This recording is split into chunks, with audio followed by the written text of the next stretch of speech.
غوث پاک رضی اللہ تعالی عنہ کی شان۔ غوث پاک رضی اللہ تعالی عنہ ایسا لباس پہنتے تھے کہ اس وقت کا بادشاہ بھی نہیں پہنتا تھا، کیونکہ اللہ رب العزت اگر کسی کو دے تو اسے اچھا پہننا چاہیے، اچھا خرچ کرنا چاہیے اور اچھا پینا چاہیے، اور اپنے بال بچوں کو بھی اچھا کھلانا چاہیے، کیونکہ اللہ رب العزت جب دے رہا ہے تو اللہ کا شکر بھی ادا کریں اور اللہ کی بارگاہ میں بھی خرچ کریں۔ یہ نہیں کہ اللہ رب العزت ہمیں دے رہا ہے اور ہم بخیلی کر رہے ہیں۔ بخیلی اللہ کو پسند نہیں ہے، کنجوسی اللہ کو پسند نہیں ہے۔ اللہ رب العزت اگر آپ کو دے رہا ہے تو آپ اللہ کا شکر بھی ادا کیجئے، اور اللہ کا شکر ادا کرنے کے ساتھ ساتھ اللہ کی بارگاہ میں خرچ بھی کیجئے اور اپنے اوپر بھی خرچ کیجئے، اچھا پہنیے، اچھا پیئے۔ اور یہ نہیں کہ ہمارے پاس سب کچھ ہونے کے باوجود پھر بھی ہم غریبوں والی زندگی جی رہے ہیں، پھر بھی ہم فقیروں والی زندگی جی رہے ہیں۔ ایسا نہیں ہونا چاہیے، بلکہ اللہ رب العزت کا شکر ادا کرتے رہنا چاہیے، اللہ رب العزت کی عبادت کرتے رہنا چاہیے اگر اللہ رب العزت ہمیں نعمتوں سے نواز رہا ہے۔ کچھ لوگ سب کچھ ہونے کے بعد بھی بخیلی کرتے ہیں، کنجوسی کرتے ہیں، تو عزیزان گرامی ایسا نہیں ہونا چاہیے، بلکہ اللہ رب العزت کا شکر ادا کرتے رہنا چاہیے۔ تو غوث پاک رضی اللہ تعالی عنہ ایسا لباس پہنتے تھے، ایسا لباس پہنتے تھے کہ اس وقت کا بادشاہ بھی نہیں پہنتا، اور غوث پاک رضی اللہ تعالی عنہ کا قیمتی لباس پہننے کا انداز الگ تھا۔ ایک آج ہم بھی ہیں، لوگ لباس پہنتے ہیں، قیمتی مہنگا لباس پہنتے ہیں تو عزیزان گرامی اپنے لیے پہنتے ہیں، لیکن غوث پاک رضی اللہ تعالی عنہ قیمتی لباس پہنتے تھے تو غوث پاک کا قیمتی لباس پہننے کا انداز اور طریقہ الگ تھا، کہ غوث پاک رضی اللہ تعالی عنہ ایک بار وہ قیمتی لباس پہنتے تھے، پھر وہ لباس غریبوں میں تقسیم کر دیا کرتے تھے۔ لیکن دنیا والے اپنا لباس غریبوں کو، فقیروں کو تب دیتے ہیں کہ جب وہ پہننے کے لائق نہیں رہتا، جب پہن کر جب اس کا دل بھر جاتا ہے، جب پہن کر جب وہ پھٹ جاتا ہے، تب جا کر کے جب پرانا ہو جاتا ہے تب جا کر کے وہ فقیر کو دیتے ہیں، تب جا کر کسی غریب کو دیتے ہیں۔ نیا لباس کوئی یتیم اور فقیر کو نہیں دیتا، لیکن غوث پاک رضی اللہ تعالی عنہ کا پہننے کا طریقہ الگ، ایک بار پہنتے تھے وہ قیمتی لباس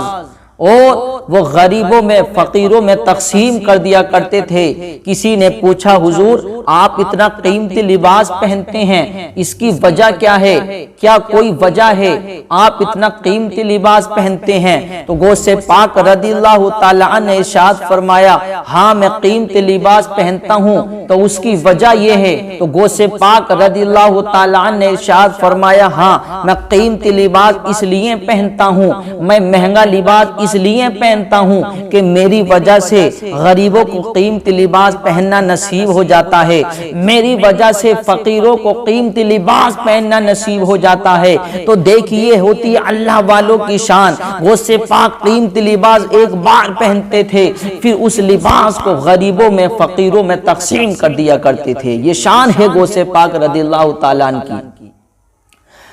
غوث پاک رضی اللہ تعالیٰ عنہ قیمتی لباس پہنتے تھے، اس لیے ایک چور نے دیکھا، اور دیکھنے کے بعد غوث پاک رضی اللہ تعالیٰ عنہ کسی کام سے جنگل کی طرف جا رہے ہیں، ایک چور نے دیکھا اور دیکھ کر کے وہ یہ سوچنے لگا کہ غوث پاک رضی اللہ تعالیٰ عنہ کا لباس بہت قیمتی ہے، غوث پاک رضی اللہ تعالیٰ عنہ کا جبہ بہت قیمتی ہے، میں اس جبے کو چھین کر غوث پاک سے اور اس کو فروخت کروں گا، اس کو بیچوں گا تو مجھے بھاری قیمت ملے گی۔ عزیزان